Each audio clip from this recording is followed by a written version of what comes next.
Озода Рахмон: чиновникам Таджикистана нельзя иметь счета в зарубежных банках. Глава администрации президента Таджикистана Озода Рахмон прокомментировала новые поправки к закону о работе госслужащих.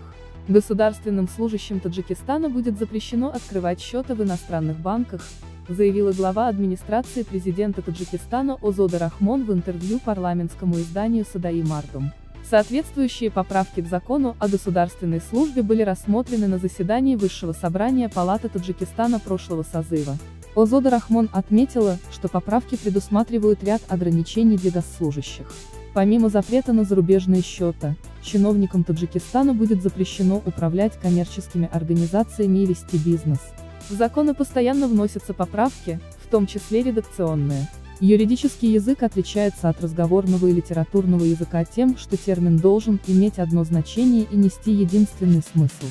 Кроме того, нормы закона должны соответствовать юридической логике, сказала Озода Рахмон.